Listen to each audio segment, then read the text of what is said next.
Hey everybody, and welcome back to my YouTube channel. It's been a while since I've been leaving videos. My schedule's been very hectic, but I'm trying to get back into it as much as I can. Today I'm going to talk about, the balance of international travel and how it, compares to like local traveling, or as we all would call it, stateside.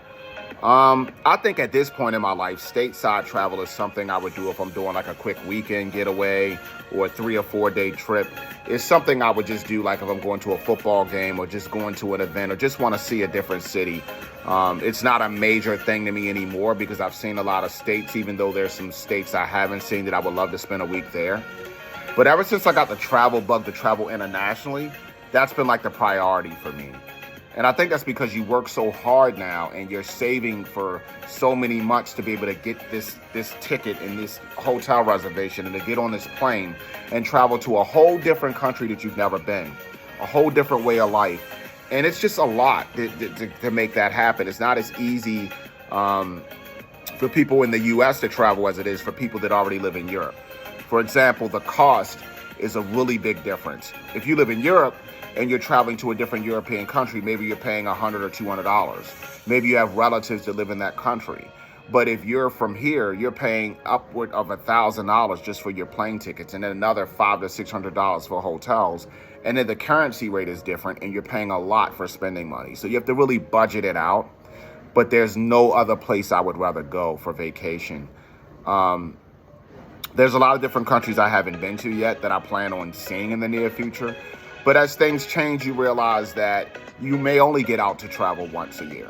And you have to balance that. If you're going to travel one country a year, then you have to think about it like, okay, look, I got to start saving in January or, for this trip at the end of the summer or whatever like that. And it's expensive.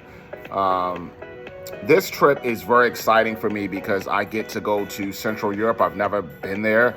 I didn't know much about it. I didn't think I would even go, ever in my life. I never really thought much about going.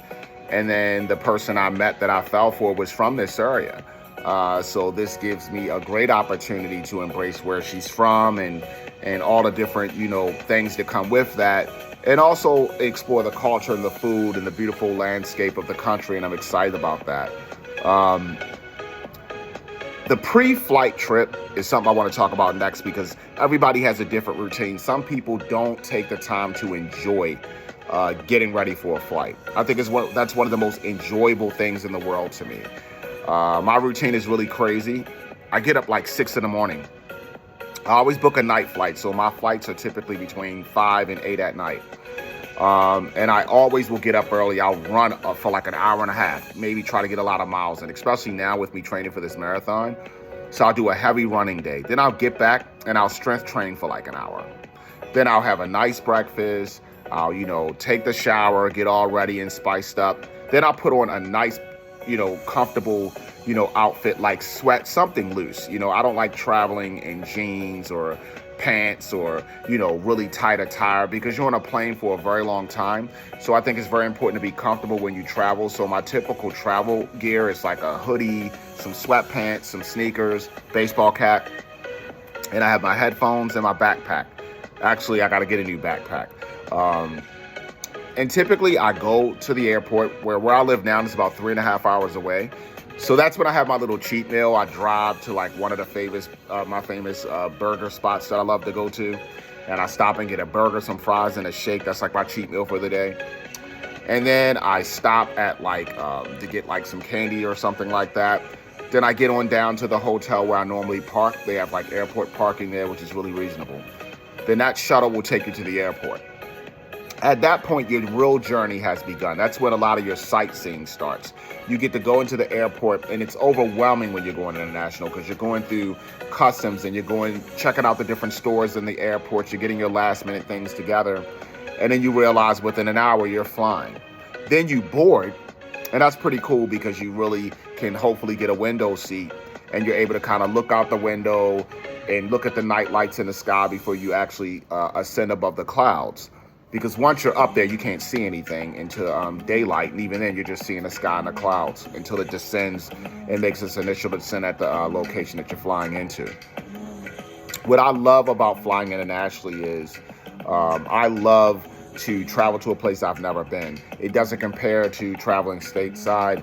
I love to embrace different cultures and different languages and different food. I love to bring my friends and family along on the journey by, taking these videos of the pre-flight trip and the routine that I do and counting down and all of these different things. I love to bring people along with me because I want them to get excited about travel. I want people to do the things they want to do, whether it's going to Ireland and going on a beer tour, or going to Scotland for the golf, or just going to all these different places, Japan for the technology.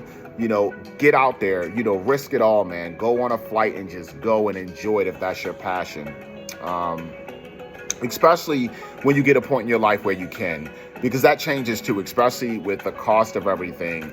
When you're trying to buy a house and start a family, those flights where you can go several times a year now becomes like once a year. So then you're like, okay, we have one flight we can take internationally a year. We got to kind of try to pick and choose how we're going to do this because it's the only one we can take. And that's when it becomes very interesting. So I'm excited about that process too.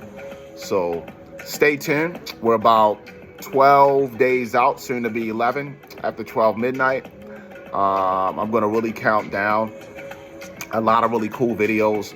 I've been trying to do it, but my schedule has just been hectic the last couple of months, and I just have not had the time that I thought that I would have by recording the things that I wanted to do.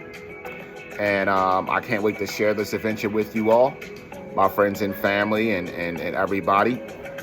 Stay tuned as we continue to count down towards our wedding date. We got good news again. So our process has just passed through the final stage. We found out within the last couple of days. So we're just waiting on one step here, which will come within the next month or so. And then she's here and we're excited about that. So I'll be keeping you guys updated on all of that. It's just a blessing to be able to do this. And to bring a lot of you along for the ride. So I'm excited about it. Stay tuned. Everybody have a blessed Sunday.